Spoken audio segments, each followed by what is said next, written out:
Very good evening. Good evening. Very good evening. Good evening. आवाज नहीं आई मुझे. Very good evening. Ma'am, मुझे लगता है स्नैक्स और चाय ठीक से मिली नहीं. Anyway, thank you so much, ma'am. और FADA फैमिली कह सकते हैं ना, पूरा एक परिवार आज इकट्ठा है, इतनी प्यारी ऑडियंस. ये मेरे लिए सौभाग्य की बात है मैम कि आप मुझे इतना प्यारा सा स्टेज दिया, ये मेरे लिए बहुत अच्छी बात है. Thank you so much. और मैम ने कहा अभी कि मोटिवेशनल स्पीकर, एक्चुअली मैं स्पीकर नहीं हूँ, मैं एक माउंटेनियर, एक प्लेयर. आप लोगों का प्यार होता है कि जो मुझे ला के यहाँ पे खड़ा करता है. मैं तो सिर्फ जो जिंदगी मैंने जी है मैं उसके बारे में सिर्फ बताती हूँ, क्योंकि मुझे लगता है अगर कोई एक पल आपकी ज़िंदगी का ऐसा है जो किसी और के साथ शेयर करते हैं, अगर वो ज़िंदगी बदलती है वो पल जरूर शेयर करना चाहिए. जैसा कि मैं आप लोगों को अगर बताऊं कि अपनी ज़िंदगी की अगर मैं कुछ चीज़ें शेयर करूं तो 2011 में मुझे चलती ट्रेन से कुछ बदमाशों ने उठाकर बाहर फेंक दिया था, सिर्फ एक सोने की चैन की थी. मेरे गले में सोने की चैन थी. जॉब इंटरव्यू के लिए लखनऊ से दिल्ली आ रही थी. 4-5 लोग थे ट्रेन के अंदर. ट्रेन के अंदर से जो कि ज्वेलरीज एंड ऑल सब कुछ छीनने की कोशिश की उन्होंने. जब मेरी छीनी तो मैंने फाइटिंग करना शुरू कर दी. तो 4-5 ने मुझे ऐसे उठाया है, उठाकर चलती ट्रेन से बाहर फेंक दिया था. दुर्भाग्य ये था उसी समय दूसरी ट्रैक से ट्रेन आ रही थी. रात के 1-1:30 बजे की घटना है. पिंग पोंग होकर मैं टकराई उस ट्रेन में, अगेन अपनी ट्रेन में. फिर मैं नीचे गिरी. जब ट्रेन निकल गई मैंने दोनों हाथ ऐसे रख के उठने की कोशिश की कि मैं उठ जाऊँ, उठ के खड़ी हो जाऊँ, लेकिन मैं उठ के खड़ी नहीं हो पा रही. तब मुझे लगा कि मैं नहीं चल सकती. माइंड कॉन्शियस पूरी तरीके से काम कर रहा था. मुझे लगा कि मैं नहीं चल सकती. जब मैंने अपना पैर उठा करके थाई ऐसे उठाया था, उठा करके जब देखा तो मेरा पैर कट के जीन्स में हैंग हो रहा था. ब्लड फोर्सफुली निकल रहा था. दूसरे पैर की हड्डियाँ, राइट लेग की हड्डियाँ टूट के जीन्स के बाहर आ गई थी. एल्बोज दोनों टूट चुके थे. इतना ही नहीं, ट्रेन इतने करीब से मेरे नेक्स्ट ट्रेन गुजरती थी कि अगर मैं मूव करती तो दोबारा ट्रेन निकल जाती मेरे वापस. लेकिन मैं बेबस लाचार उसी ट्रैक पे थी, ये सोच के शायद मुझे कोई बचा ले. लोग टॉयलेट करते थे तो मेरे साइड में ऐसे पड़ता था, मैं साफ भी नहीं कर पाती. बाद में मुझे आंखों से दिखाई देना बंद हो गया था, मैं देख नहीं पा रही थी. और सुबह गाँव वालों ने मुझे देखा, उठा करके डिस्ट्रिक्ट हॉस्पिटल बरेली उत्तर प्रदेश ले जाके मुझे एडमिट किया. CMS सभी मुझे ऐसे जमीन में रख दिया गया. CMS डॉक्टर फार्मासिस्ट आपस में बातें करें, हमारे पास एनेस्थीसिया नहीं, ब्लड नहीं, ऑक्सीजन नहीं, उसका इलाज शुरू करें तो कहाँ से शुरू करें. मैं नीचे जमीन में थी. पहली बार मैंने बोला, मुझे दिखाई नहीं दे रहा कि अभी तो आप मेरा अच्छे ही मेरा पैर काटेंगे, बिना एनेस्थीसिया काट दीजिए. बहुत कम सुनने को मिलता है एक डॉक्टर, एक फार्मासिस्ट अपना ब्लड दे के किसी पेशेंट को बचाए. लेकिन ऐसे लोग हैं जिसकी वजह से आज मैं जिंदा हूँ. आज मैं इसीलिए शायद यहाँ पे हूँ. उनके पास जो भी प्राइवेट ट्रीटमेंट्स था उन्होंने शुरू किया, मेरा पैर बिना एनेस्थीसिया काट दिया गया. बात जब इंडिया में आई तो अच्छा ट्रीटमेंट मिलना शुरू हुआ. मेरी जिंदगी का असली स्ट्रगल एम्स से शुरू हुआ है. एम्स में जब वहाँ से मुझे किंग जॉर्ज मेडिकल कॉलेज फिर एम्स भेजा गया था. एम्स में मैं थी और 20 से 25 दिन बाद जब डॉक्टरों ने बुलेटिन जारी किया कि हाँ अरुणिमा ठीक है, बातचीत कर सकते. बातचीत का तो पता नहीं था मुझे, बस इतना जानना था कि बाहर हो क्या रहा है. जब मैंने न्यूज़ पेपर मंगाना शुरू किया है तो फ्रंट पेज पे मेरी फोटोज की पट्टियाँ लगी हुई, ढेर सारे बैंडेज लगे हुए. उसमें कंटेंट लिखा हुआ था कि अरुणिमा के पास टिकट नहीं था, TT आने पर अरुणिमा ट्रेन से मिलती. आप सिर्फ इमेजिन करिएगा. नेक्स्ट डे जब मैंने पेपर मंगाया है तो उसमें लिखा हुआ था, फोटो से मेरे कंटेंट लिखा हुआ है कि अरुणिमा सुसाइड के लिए गई. Can you imagine? जिस इंसान का मैटर नहीं करता मेल है फीमेल, मैटर सिर्फ ये करता है कि एक इंसान है, उसका शरीर का एक अंग कट चुका है, पूरी जिंदगी का पता नहीं है, तो व्हील चेयर बैसाखी है, कभी बेड से उठ भी पाएगा कि नहीं. स्पाइन में 3 फ्रैक्चर था, मैं बेड से उठ भी नहीं सकती थी. अब ऐसी परिस्थिति में सारी आलोचनाएं आपके खिलाफ है, क्योंकि सिस्टम से लड़ना इतना आसान नहीं होता है. और मैं उस वार्ड के अंदर चिल्ला करके बता रही थी मेरे पास टिकट है भाई, आज भी है. लेकिन उसी वार्ड के अंदर वो दब जा रही थी। तब मैंने हॉस्पिटल के बेड से डिसाइड किया था कि आज आपका दिन है, जितना चाहो बोल लो, कल मेरा दिन आने वाला, मैं प्रूफ कर दूंगी कि मैं क्या हूँ। हॉस्पिटल के बेड से मैं आपको बताऊँ, हॉस्पिटल के बेड से मेरे लाइफ का सबसे टफ गेम डिसाइड किया था माउंटेनियरिंग। मैं चाहती थी ऐसे जॉब, जिस जॉब के लिए मैं जा रही थी मुझे ऑफर कर दिया था, like same DSP job offer हो गई थी मुझे। मैं चाहती तो जॉब ज्वाइन 200 लोगों के बटालियन, अच्छे लग्जरी ऑफिस, लग्जरी सब कुछ। मैं अपना जीवन बहुत अच्छे से गुजार सकती थी, लेकिन क्या कभी आपकी इतनी प्यारी ऑडियंस या फिर FAD या फिर इंदिरा मैम या कभी आप सब मुझे यहाँ बुलाते? शायद कभी नहीं।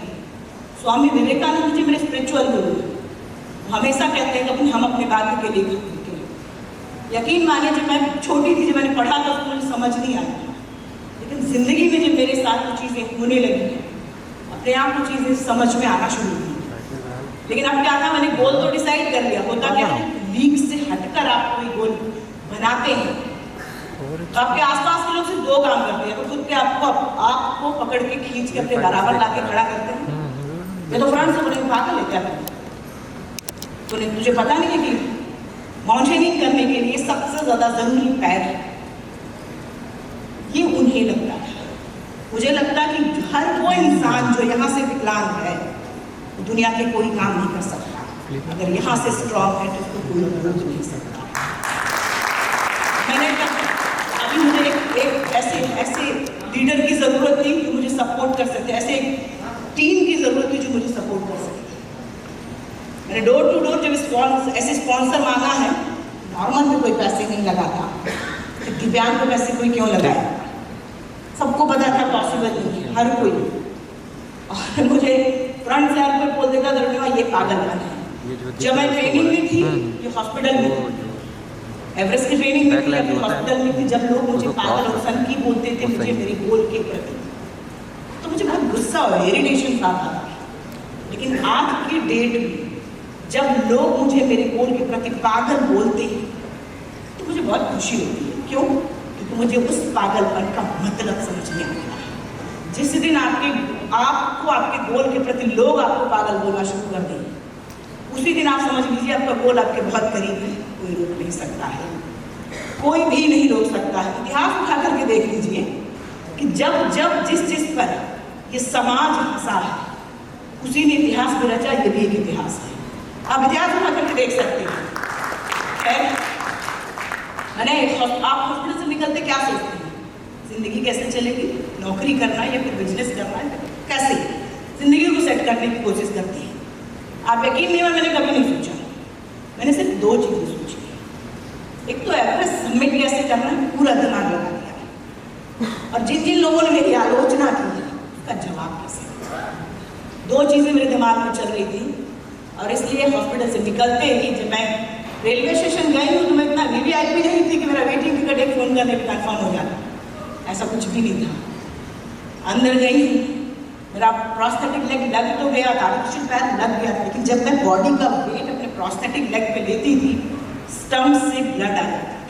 इसमें स्टीचेस, प्लेट फिर रॉड, स्टीचेस के निशान, स्टीचेस लगे हुए तो वहाँ सबसे ब्लड आ जाता था। हर कोई मुझे अजूबे की नज़र से देख रहा था। अंदर गई तो बैठा हुआ कोई ऑलरेडी बैठा था, बाहर निकल के आई लास्ट कंपार्टमेंट।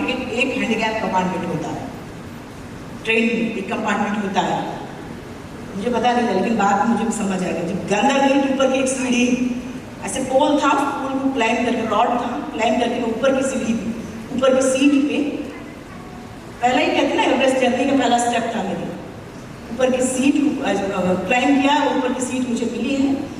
पूरी रात सीट में मैं मुंह छुपा के रोई थी कि आज ये दिन आ गया, मुझे हैंडीकैप कंपार्टमेंट में बैठना पड़ रहा है। और रोते रोते मैं इसे चादर तान के सो गई। कब पता ही नहीं चला मुझे कि मैं कब झारखंड जंक्शन करूँगी। बछेंद्री मैम ने मुझे बुलाया था और उनकी ऑफिस की सीढ़ियाँ जब मैं चढ़ रही थी तब भी मेरे पैरों से ब्लड निकल रहा था, मैं बाहर ही आ गई। मेरे कंधे में हाथ रखा, जब मैंने पूछा मुझसे क्यों, इतना जल्दी क्यों। जब मैंने अपना प्रपोजल बताया, उन्होंने बोला कि अरुणिमा, मैंने कहा मैम मुझे माउंटेनिंग करना है, एवरेस्ट के लिए ट्राई करना है। मेरे कंधे में हाथ रखा, बोला पूर्णिमा, एवरेस्ट अच्छे अच्छे हौसले तोड़ देता है, देखते तू कितनी देर तक रुकती है, लेकिन आज ऐसा सोच कर ही तूने अपने अंदर तो एवरेस्ट पता कर लिया, तो सिर्फ लोगों के लिए। पूरी दुनिया में कोई एक ऐसा था जिसको थोड़ा बहुत भरोसा था, थोड़ा सा मतलब भरोसा था, उन्होंने फिर भी कहा, डाउट को दिखाया, मगर मुझे मौका तो दीजिए। वाकई में कहने और करने में बहुत फर्क होता है। खैर, आप सब अचीवर इसलिए यहाँ पे हैं। जब मैं माउंटेन पहुंची, ये रोड है, ये बेस कैंप, जो नॉर्मल लोग होते 1 से 2 मिनट में भाग के बेस कैंप पहुंचते थे, मुझे 3-3, 4-4 घंटे लग जाते थे बेस कैंप। गंगा के किनारे मेरा बेस कैंप था, वहां पहुंचने में 3-3, 4-4 बॉडी का वेट में अपने पैरों पे नहीं ले सकती थी, तो 30 से 35 केजी का बैकपैक कैसे उठाता। सूर्या टॉप करके एक छोटा सा पीक होता था 14,000 फीट का। ईमानदारी से मैं बताऊं, कभी मैं स्टार्टिंग में उस पीक को कभी सबमिट नहीं कर पाई। हर बार जब भी मैं सबमिट के लिए जाती, बीच से मुझे ये कहकर वापस कर लिया था इनका वेदर खराब, क्योंकि खराब हो जाता था। वेदर खराब हो गया, तेरे पैरों से ब्लड निकल रहा है, विंड तेज है, टाइम ओवर हो चुका है, क्योंकि ये सारी चीजें हो जाती थी। मैं फिट नहीं थी। 8 महीने बाद आज यहाँ पर आकर मैं आप सबको चाहे जितना मोटिवेट करूँ, शायद आप सभी ने बहुत बड़े बड़े स्पीकर को सुना होगा, लेकिन मेरा मानना है सबसे बड़ा मोटिवेटर कौन होता है? हम खुद, हमारी अंतरात्मा। जिस दिन किसी भी लक्ष्य के प्रति आपकी अंतरात्मा जागती है, आपको कोई रोक नहीं सकता है। मैं बेस कैंप वापस आई हूँ, 8 महीने हो गए थे। अब उस रास्ते को बहुत अच्छे से समझ गई थी कि कैसे जाना और क्या करना है। तो बेस कैंप वापस ट्रेन के अंदर गई, पूरी रात खुद को बोला। 3 बजे सुबह के करीब मैंने बैकपैक किया, सारी चीज़ें गेटअप सब कुछ तैयार हुए और भागना शुरू किया। टीम हर 10 दिन में लोग बदल जाते थे, हर 10 दिन के बाद लोग चेंज हो जाते थे, नए नए लोग आते थे। मैंने जब से एवरेस्ट के बारे में सोचा था और जब तक एवरेस्ट सबमिट नहीं कर ले, मैं माउंटेन से नीचे नहीं उतरी। इसके लिए क्या संडे, क्या दीपावली, क्या होली, कुछ पता नहीं। उस दौरान अगर इस हद तक आपका कोई लक्ष्य है, तो आपको लगता है कि कुछ बच जाएगा या छूट जाएगा, कभी नहीं बच सकता। मेरा लाइफ मतलब मैंने एक पल की जिंदगी जी है। खैर, मैंने 3 बजे में सब तैयार होकर भागना शुरू किया। मैंने खुद को बोला था कि मैं किसी भी कीमत पे आज सूर्या टॉप पे पहले पहुंचूंगी। खुद को हर स्टेप पे मैंने बोलना शुरू किया। बहुत सारी चीजें ऐसे आसपास आपकी होती है कि जो बार बार आपको लाके उसी सिचुएशन में खड़ा करने की कोशिश करेंगे जहां आपने शुरू किया। बार बार ये चीजें होती हैं, लेकिन आप अपने आप को कितना स्ट्रांग बना रखा है, ये बहुत जरूरी है।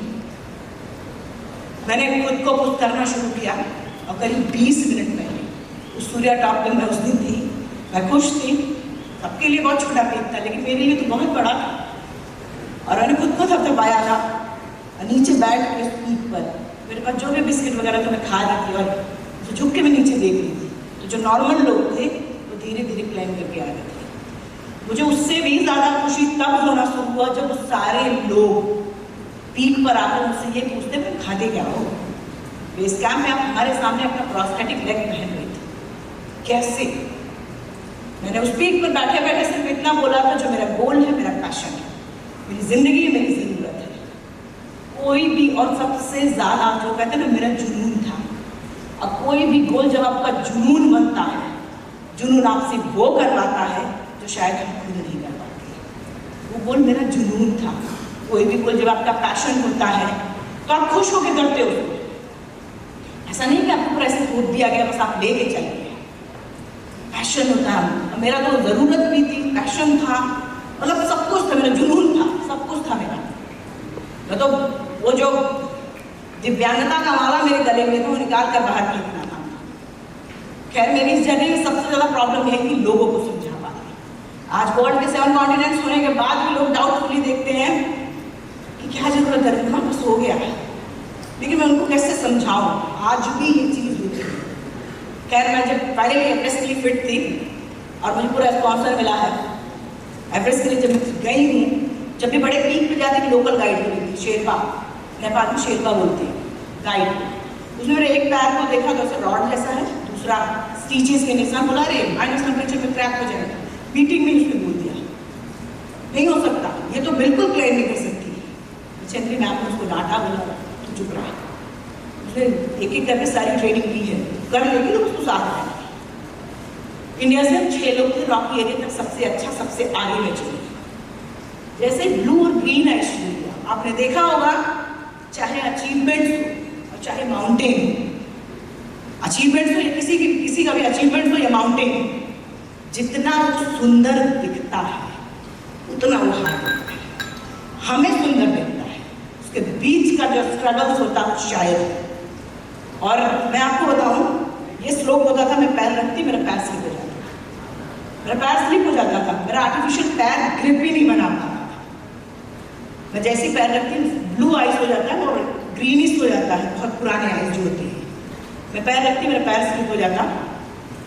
शेरपा ने कहा दिमाग तू हट, तेरी वजह से शायद इन सबका भी समिट ना हो। मैं ऐसे रोप से किनारे हुई हूँ, एक एक करके मेरे जितने साथी थे, मेरे साथ के जितने ग्रुप थे वो सब आगे निकल गए। अभी उस स्लोप मेरे दिमाग में उस समय टॉप ऑफ द वर्ल्ड ही था। उस समय सिर्फ वो स्लोप था क्रॉस करने का, कि वो मेरे लिए सबसे बड़ा चैलेंज था। और मैं आपको बताऊं, जैसे बचपन में मैं खेली थी, मतलब कह सकते हैं ना कि दिल जिगर किडनी लीवर सब लगा था, उसको पाने के लिए मैंने अपना दिल जिगर किडनी लीवर सब लगा दिया था, सिर्फ उस स्लोप को क्रॉस करने के लिए। और थोड़ी देर बाद जब मैं क्रॉस करके उनके तक पहुंची, सारे लोग, एक आइस वॉल था, उस आइस वॉल पे क्लाइंबिंग कर रहे थे। अपने स्पाइस शू देखे होंगे, छोटे छोटे कांटे होते हैं, स्पाइस शू में छोटे छोटे कांटे, क्रैम्पोन में बड़े बड़े, जो बूट के नीचे से क्रैम्पोन लग जाता है, टो पे से बड़े बड़े कांटे, बूट के नीचे से बड़े बड़े कांटे, जो आइस में ऐसे घुस जाता है, उसी से ग्रिप बनता है। जब मैं वॉल पे ऐसे हिट करते हैं, इतना पार्ट बर्फ में घुसता है, उसी पे बॉडी का वेट लेके खड़े हो जाते हैं, टो से। मैं जब मैं राइट लेग से टो पे वॉल पे हिट करती थी, तो परिस्थिति ये होती थी कि पूरा ब्लू होकर स्वेल हो जाता था पैर मेरा, क्योंकि रॉड रोटेट होने की वजह से। और जब मैं लेफ्ट से हिट करती थी, तो लेफ्ट कभी कभी परिस्थिति ये होता था, जोर से ताकत लगा दी, टो से हिट किया लेफ्ट लेग से, तो मेरा हील पे आ जाता, हील मेरा टू लेग से। जस्ट इमेजिन, आप सी लेवल पे हैं, आप अपने यहाँ हैं, आपका पैर घूम चुका है, दिमाग में क्या बात है, सिर्फ इमेजिन करिएगा वो एल्टीट्यूड, वो माइनस टेम्परेचर, वो विंड, कुछ नहीं, नॉर्मल आप सी लेवल पे हैं, दिमाग में क्या आता है। मेरा शेरपा मुझसे देखता ना, मुझे बोलता है रितिमा तेरा पैर तो घूम गया, चलेगी कैसे। हम माउंटेनियर्स को हमेशा सिखाया जाता है, एक 9 mm की रोप होती है, छोटा सा 50 ग्राम का कैराबिनर होता है, जिसमें पूरा का पूरा ट्रक उठाने की ताकत होती है। उस 9 mm की रोप में 2000 किलो वेट उठाने की ताकत होती है। हमको हमेशा सिखाया जाता है कि अपनी ट्रेनिंग इक्विपमेंट्स खुद पर और सबसे ज़्यादा भरोसा ऊपर वाले पे रखना, जीत के साथ। मैं आपको बताऊं, मुझे बता दो मेरा प्रोस्थेटिक लेग है। एक चीज़ और मैं बताऊं, यहाँ मैंने अपने एक पैर में, मतलब फेस में मैंने उतना क्रीम नहीं लगाया होगा जितना मैंने अपने एक पैर में क्रीम लगाया है। इतना ख्याल रखा मैंने उसका, और यही कारण है कि हर समय वो मेरा ख्याल रखा उस प्रोस्थेटिक। मुझे पता तो मेरा प्रोस्थेटिक लेग है। मैंने रोप में एंकर रहे, पैर को खोला, मतलब एक गलती की, आप यहाँ पे गलती करते हैं ऑफिस में या फिर घर में, क्या करते हैं, सॉरी बोलते हैं, सॉरी नेक्स्ट डे नहीं होगा, ऐसा कुछ शायद यही होता हो सबके साथ, छोटे बड़े सबके साथ। लेकिन माउंटेन में सॉरी बोलने का चांस नहीं होता। आपने गलती की तो माउंटेन आपको सॉरी बोलेगा, सॉरी बताओ। और मैंने खैर पैर खोला, रोप में एंकर रहे, तो गलती से भी मेरा पैर स्लिप हो जाता, मैं हमेशा के लिए नहीं रह जाती। पैर खोल के सीधा किया, एक ही जगह पर जो नॉर्मल लोग होते एक बार हिट करते थे और प्लैंक हो जाते थे, मुझे 5-5 बार हिट करना पड़ता था। इसलिए मुझे सबसे ज़्यादा टाइम लगा था। एवरेस्ट में 4 कैंप लगते हैं, कैंप 3 तक जिसको जाना होता जाता नहीं, तो कैंप 3 से वापस आ जाते हैं। बहुत सारे लोग कैंप 3 से वापस आ जाते हैं। मैं कैंप 3 में थी और 2 लोगों ने कहा कि हम वापस जाएं। बड़ा मुश्किल पर वो होता है जब एक टीम 4-5 लोग और किसी चीज़ को कर रहे हो, अचानक आपका एक टीम मेंबर बोले मुझसे नहीं होगा, आप उसको समझाने की कोशिश करते हैं कि देख भाई हम भी तो कर रहे हैं, हो जाएगा, चल साथ में रहेंगे, ऐसा हम करते हैं जनरली। मैंने जब दोनों को बोला कि कि आप चलिए ना मैं भी साथ में हूँ, तेरा एक पैर नहीं है दूंगा दूसरा भी कट जाएगा तो क्या। वाकई मेरे पास कुछ जवाब नहीं था। मैं ट्रेन के अंदर चली गई थी। अभी कैंप 3 में आपकी कमर से हमेशा एक रोप बंधी होगी, मतलब परमानेंट। वॉशरूम जाना है, कहीं जाना है, ट्रेन के अंदर सोना है, तो भी हमेशा एक रोप कमर से बंधी होती है, सेफ्टी में। क्योंकि वहाँ अगर स्लिप होते हैं ऐसे इस पे टेंट लगते हैं बर्फ को काट के। मेरी रोप लगी हुई थी और मैं ट्रेन के अंदर चली गई। उसी रात को हमें कैंप 4 के लिए निकलना था, रात को 1 बजे के करीब, 12-1 बजे के करीब। रात को जब हम और लोग मिलकर जब निकली, बाकी 2 नीचे चले गए, आगे बढ़ना शुरू किए हैं। मेरा एक एक स्टेप पे मैंने बोला था फिर भी मैं तो तुझ में है तो इसमें नहीं है। इसलिए ये एवरेस्ट सबमिट किए बिना वापस जा रहा है तो सबमिट करके वापस आएंगे। और वो स्टेप मैं आपको बताऊं, ऐसा नहीं कि हम फटाफट जैसे सीढ़ियां चढ़ते हैं, करीब 30 सेकंड में या फिर 1 मिनट में उठता है। अगर मैं ठंड की बात बताऊं तो ऐसा लगता है बहुत सारी सुइयां हमारे बॉडी में घुसा दी हैं।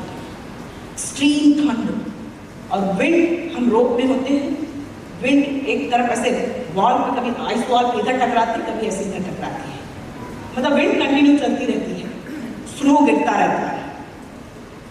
उसके बीच में चल रहे हैं और जब नेक्स्ट डे दिन को 12-1 बजे में साउथ पोल में थी, यानी कि कैंप 4, ऐसे जगह जगह टेंटेज लगा हुई। बछेंद्री मैम का सर गिराया था कि आप ट्रेन के बाहर रहेंगे, नेचर से मिलेंगे ज़्यादा से ज़्यादा। कितना जितनी जुनूनी कुछ भी हुआ, लेकिन अगर नेचर से इन्वॉल्व नहीं या फिर नेचर का जो डिसिप्लिन और रूल्स है, आप हो सकता है एक बार आप अचीवर बन जाए अगर आप फॉलो ना करें इन सब चीज़ों को, लेकिन एक परमानेंट अचीवर बनने के लिए आपको डिसिप्लिन और रूल्स को फॉलो करना पड़ता है। तो चंदी मैम ने साफ हमें कहा था कि आप बाहर रहेंगे ट्रेन के। ट्रेन के बाहर ऐसे मास्क लगा के, यानी ऑक्सीजन मास्क लगा के मैं बाहर घूम रही थी। मेरे बगल में ट्रेन से 4-5 शेरपा किसी को खींच कर बाहर निकाल रहे थे। उत्सुकता मुझे भी थी कि वो क्या रहा है। मैंने जब देखा तो एक कैनेडियन लड़की जिस पोजीशन में ट्रेन के अंदर सोई थी उसी पोजीशन में ट्रेन के अंदर मर चुकी थी। ऐसे हाथ पैर ऐसे अकड़ गए थे उसकी बॉडी ऐसे बाहर निकाल के रख दी गई। एक दूसरा कोई मेन सबमिट से सबमिट करके आ चुका था और आते ही ट्रेन के अंदर सो गया, उसके फेफड़े में पानी गया, वो भी मर चुका था। मेरे सामने 2 डेड बॉडीज ऐसे रखी हुई थी। अब जिंदगी रुकती नहीं है किसी के बिना, मतलब जो कर कुछ भी है।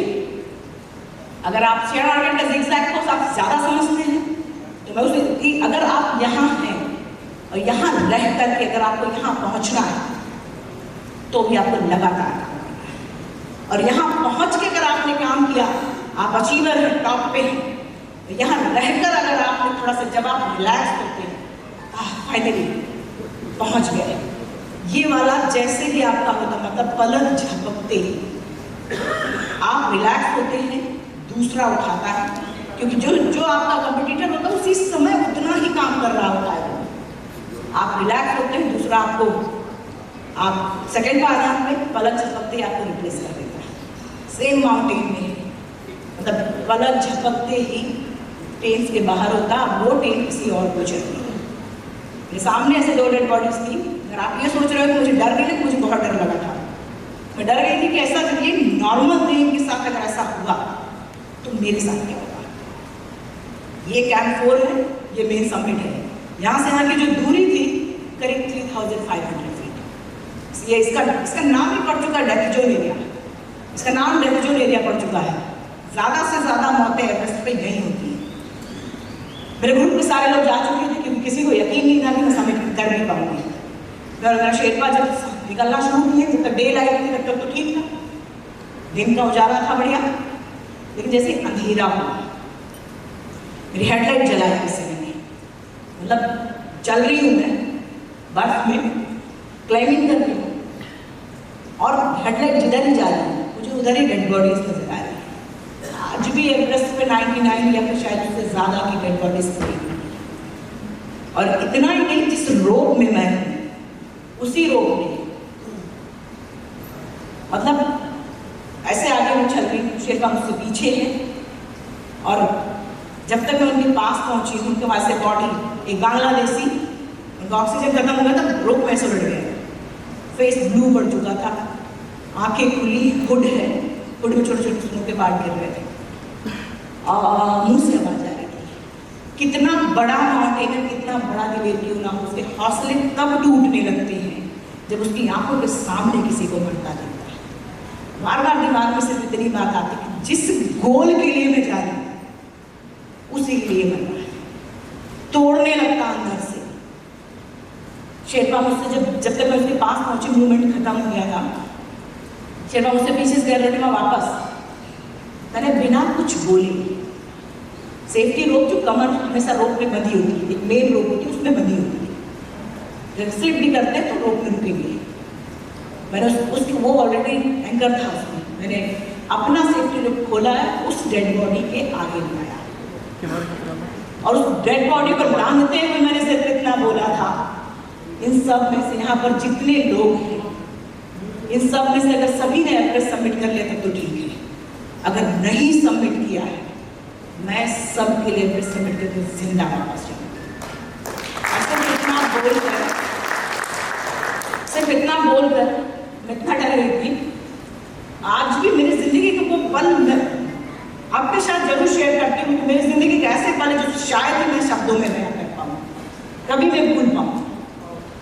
मैं आगे बढ़ गई थी, मेरा पैर इतना डर गई थी, मेरा पैर ऐसे स्लिप हुआ, स्लिप होके जाके उसी डेड बॉडी में रुक गया, तो उसी इंसान में जाके ऐसे रुक गया। सिर्फ इमेजिन करिए कि दिमाग में क्या चल रहा है। फाइनली भागना शुरू किया, हिलेरी स्टेप सबने पढ़ा होगा शायद हिलेरी स्टेप के बारे में, साउथ समिट हिलेरी स्टेप पे करी, और ऐसे रॉकी माउंटेन हिलेरी स्टेप। और एक बार फिर से मेरे शेरपा ने मुझसे कहा मैं वापस चला, जिंदगी ने दोबारा दोबारा जिंदगी गोल्ड चांस देती कहाँ है। एक बार में अगर आपने हिट कर दिया तो ठीक है, गोल्ड चांस बड़े मुश्किल से मिलता है। मेरी जिंदगी में गोल्ड चांस था, मैं उसको खोना नहीं चाहती थी। और खैर मैंने शेरपा से बोला कि अभी जब हाई एल्टीट्यूड या फिर हाई प्रेशर जब होता है माइंड पे, चाहे वो काम का प्रेशर हो या फैमिली का या फिर बिजनेस का प्रेशर, हम क्या करते हैं, गुस्साते हैं, चिल्लाते हैं, परेशान होते हैं एक दूसरे पे, एम्प्लॉयज पे चिड़चिड़ाते हैं। हाई एल्टीट्यूड में भी सेम होता है, चिड़चिड़ाते हैं, परेशान होते हैं। मैं जब शेरपा ने मुझसे कहा मैं वापस चला, मैंने कहा वापस क्यों, तेरा ऑक्सीजन खत्म हो रहा है। मैंने कहा ऑक्सीजन खत्म हो रहा, क्यों, रेगुलेटर तेरा ज़्यादा खुला हुआ है। मैंने शेरपा से कहा एक ही जगह पर पैर खड़े होकर मूव कर रहे थे, अभी मेरा एक पैर ना होने के फायदे बहुत हैं, आराम से विंड क्रॉस होती है, उसका सॉक्स पहन लेती हूँ, मतलब पॉजिटिव। मेरा कभी भी मुझे दिक्कत नहीं हुई उससे, बिल्कुल ठंड नहीं लगती। कभी कभी तो ये भी भीड़ में दूसरे के पैर में आराम से खड़ी रहती हूँ, जब वो चिल्लाता तो मुझे पता चलता है, कभी कभी ऐसा भी होता है। खैर परेशान हो रहे थे, लाइफ में कभी कभी पल ऐसे भी आते हैं कि जब हमें फैसला लेना हो तो कोई और आसपास हमारे नहीं होता फैसला लेने वाला। मेरे पास कोई और नहीं था वहाँ पर फैसला लेने, मुझे डिसीजन लेने थे, नीचे जाने का या फिर आगे जाने का, दोनों में से कोई एक करना था। लास्ट में मैंने शेरपा को बोला, तेरा तू कभी भी मर जाएगी, तेरा ऑक्सीजन कभी भी खत्म होगा, तुझे वीडियो बनाने की सोच रही है। शायद आप सोच रहे हैं क्या अरुणिमा ये लीडरशिप है, आपको तो सबमिट करना है सक्सेसफुली एंड अगेन सक्सेसफुली आपको नीचे वापस जिंदा पहुंचना है, तब आपका एक्सप्लोरेशन सक्सेसफुली माना जाएगा। पता वो मैंने वो वीडियो बनाने के क्यों बोला, मैं शेरपा हम माउंटेन है जब भी किसी पीक को लेते सबसे पहले उसके बारे में जानने की कोशिश करते हैं। जितना उसके बारे में जानते उतना आसान हो जाता हमें सबमिट करने में। मुझे पता था जितना ऑक्सीजन मेरे पास है उतने में वापस कैंप और नहीं पहुंच सकती। मैंने शेरपा से बोला, कैमरा उठाया, पटक दिया था, उसने नीचे उठाया, वीडियो मूड किया, पकड़ाया, बोला वीडियो बना। उस वीडियो में मैंने सिर्फ इतना बोला कि आज ऐसी हालात होने के बाद भी अगर मैं टॉप ऑफ द वर्ल्ड पे आ सकती तो आपके लिए जरूरत सिर्फ सोच, गोल और फोकस, इतना फोकस कि ऊपर वाला भी देने पे मजबूर हो जाए। 2011-12 में मेरा एक्सीडेंट हुआ था और आज यूनिवर्स में 13 में दुनिया की सबसे टॉलेस्ट पीक पर। कैसे लोगों को लगता है कि अरुणिमा ने अपने इस गोल को, अपने इस मिशन को अपने पैरों से क्लाइम किया, जबकि सच ये था जो मेरा गोल था, जो मेरा मिशन था, मैंने अपने पैरों से क्लाइम नहीं किया था। जो मेरा गोल था, जो मेरा मिशन था, मैंने मैंने अपने दिल से और दिमाग से किया था। कोई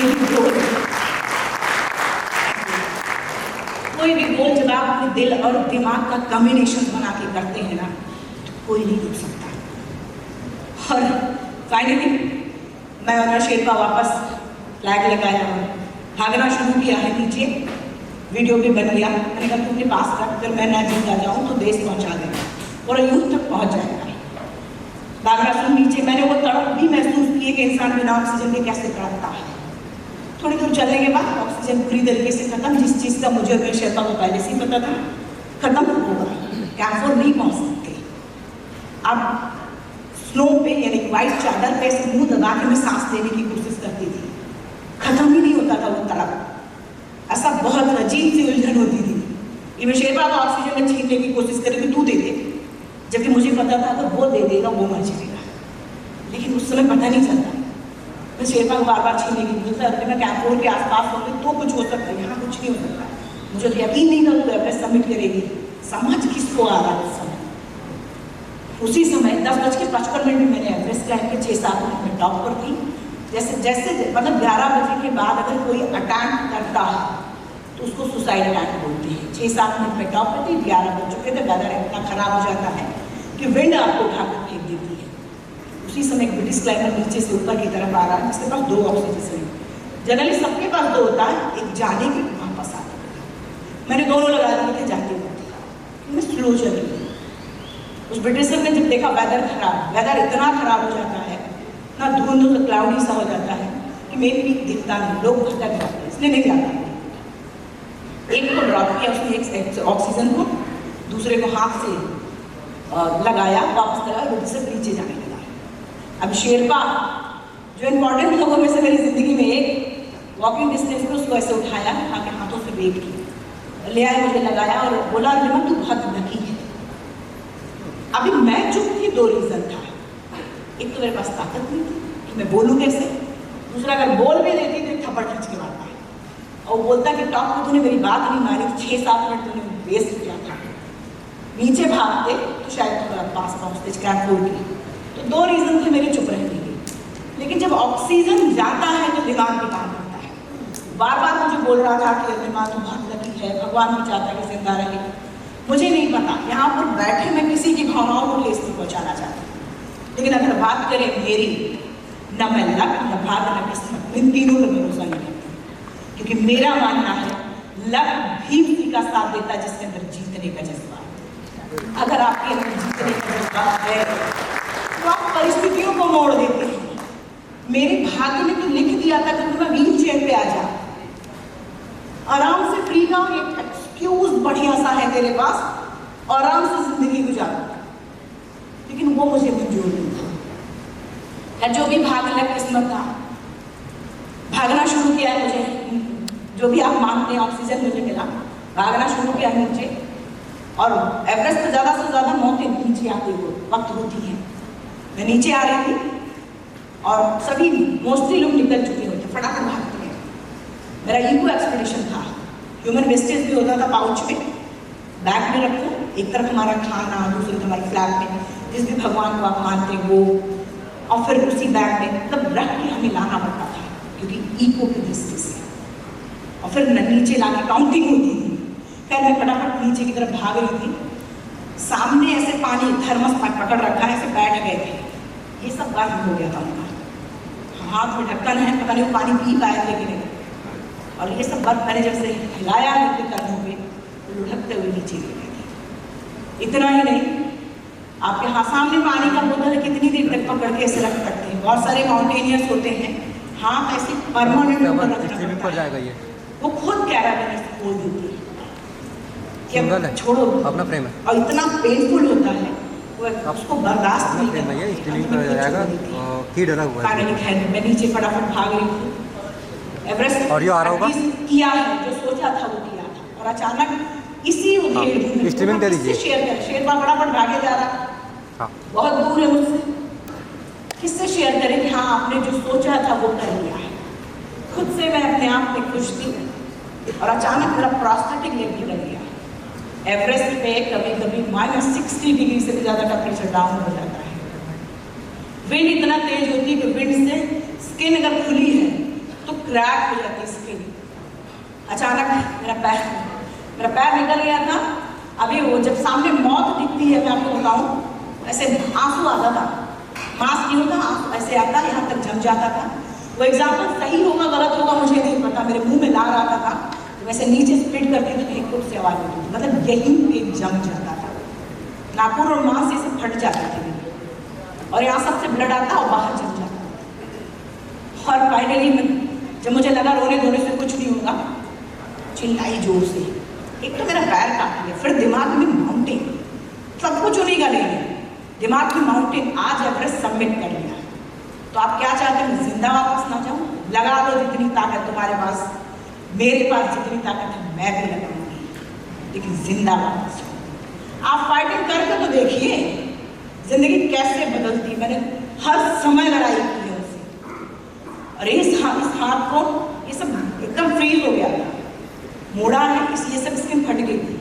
रोप को पकड़ा, इस हाथ से झुक के प्रोस्थेटिक लेग को, पैर को घसीट घसीट के चलना शुरू। होता क्या, जब आपका गोल जो भी आपका अचीवमेंट्स होता है इतने करीब जब होते हैं तो स्ट्रगल बढ़ जाता है। बहुत सारे लोग उस स्ट्रगल से टूट जाते हैं, बहुत सारे लोग उसको तोड़कर रिकॉर्ड तोड़ देते हैं। अब आपको तय करना कि बनना क्या है, टूटने वाला या फिर तोड़ने वाला। खैर पैर को घसीट घसीट के मैंने चलना शुरू किया, जहाँ रॉकी माउंटेन था, विंड कम थी, उसके पीछे गई हूँ मैं और अपने थाई को पूरा पैर खोला, थाई को उसी ग्लव से रब किया, कट जाता ब्लड थाई में, रब किया है, ब्लड को सुखाया है और फिर पहले फिर भागना शुरू किया है। रात को 9:30 बजे मैं वापस बेस कैंप पहुंची, कैंप 4 पहुंची थी। मेरे ग्रुप के जो मेन लीडर थे तो सबमिट करके आ चुके थे। सबसे पहला सवाल ये था कि अरुणिमा इतना बड़ा रिस्क लेने की क्या जरूरत है। मैंने एक लाइन में बोला था, जिसने आज तक अपनी जिंदगी में रिस्क नहीं लिया, सबसे बड़ा रिस्क तो यही है, रिस्क ना लेना। अपने आप में रिस्क सबसे बड़ा होता है, इसीलिए अच्छे गिरे और कहानी खत्म। अब तय नहीं करना होता है, ये डॉक्टर सिर्फ हमें तय करना। खैर कोई एवरेस्ट सबमिट करना बात कोई बहुत बड़ी बात नहीं है, जिसके पास भी जुनून करेज होता है वो एवरेस्ट सबमिट करता है, बहुत सारे लोग करते हैं, लेकिन जरूरी नहीं कि हर इंसान एवरेस्ट सबमिट करे। हर इंसान का अपना एक अलग एवरेस्ट होता है, आपका अपना एक अलग एवरेस्ट है। शायद आप रोज एक एवरेस्ट सबमिट करते हैं।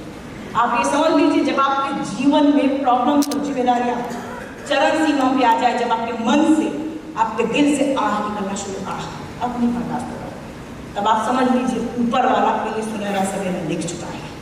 बस एक काली रात की देर जो उस काली रात को पार कर जाता है वो सुनहरी सवेरे भी। बहुत सारे लोग सोचते हैं, कुछ लोग एक्स्ट्रा ऑर्डिनरी पैदा होते हैं।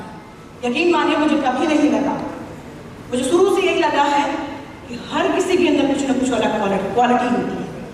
जिस दिन आप अपने अंदर की उस क्वालिटी को पहचान कर इस भीड़ से एक कदम आगे उठाकर ऐसे बढ़ा देंगे, लोग आपको एक्स्ट्रा ऑर्डिनरी बना देंगे। अलग से करने की कोई जरूरत ही नहीं होती है, कुछ भी जरूरत नहीं है। और कहते हैं ना कि पानी का जहाज सबसे ज्यादा सेफ कहाँ होता है, जब समुद्र के किनारे खड़ा होता है, सबसे ज्यादा सेफ है।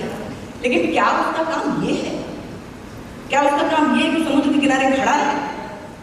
उसका काम ये है, उठाओ जो भी दिया गया है, जिंदगी ने दिया है या फिर आपके अपने लक्ष्य दिया है, उठाओ और अपने गंतव्य तक पहुंचाओ। एक्चुअल काम उसका ये होता है। अगर आप इसको भली भांति तरीके से कर लेते तो आपको अचीवर बनने से कोई नहीं रोक सकता। खैर मैं जब देश वापस आई, यूथ बहुत तेजी से मुझसे, मैं बिल्कुल ईमानदारी से बता रही हूँ कि मैं एवरेस्ट सिर्फ मैंने अपने लिए किया था। मेरा कॉन्फिडेंस लेवल ऐसे लूज हो चुका था, मैंने उसके लिए एवरेस्ट सबमिट किया था। लेकिन जब यूथ मुझसे मिल रहा था, देश के यूथ, मुझे नहीं पता था ये सब होने वाला, तब तय किया वर्ल्ड के 7 कॉन्टिनेंट, इंस्पायरिंग चैन जो रुकने नहीं देना है। वर्ल्ड के 7 कॉन्टिनेंट, 7 हाईएस्ट पीक जो मैं सबमिट कर चुकी हूँ। नेक्स्ट मेरा आज इस हॉल से आप सब बस मेरे लिए गुड विशेस करें। नेक्स्ट मेरा south pole and north pole है और आप सबसे गुड विशेस चाहती हूँ कि जैसे सारे कॉन्टिनेंट्स पे, 7 कॉन्टिनेंट्स पे अपने देश का तिरंगा लगाया है, plus south pole and north pole पे मैं लगा पाऊँ।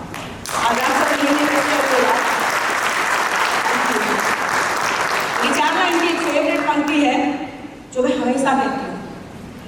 और आज क्योंकि मुझे भी इंस्पायर करता है, अभी तो इस बाज की असली उड़ान बाकी है, अभी तो इस बाज की असली उड़ान बाकी है, अभी तो इस परिंदे का इम्तिहान बाकी है, अभी अभी मैंने लांघा है समुद्रों को, अभी तो पूरा आसमान बाकी है। Thank you so much.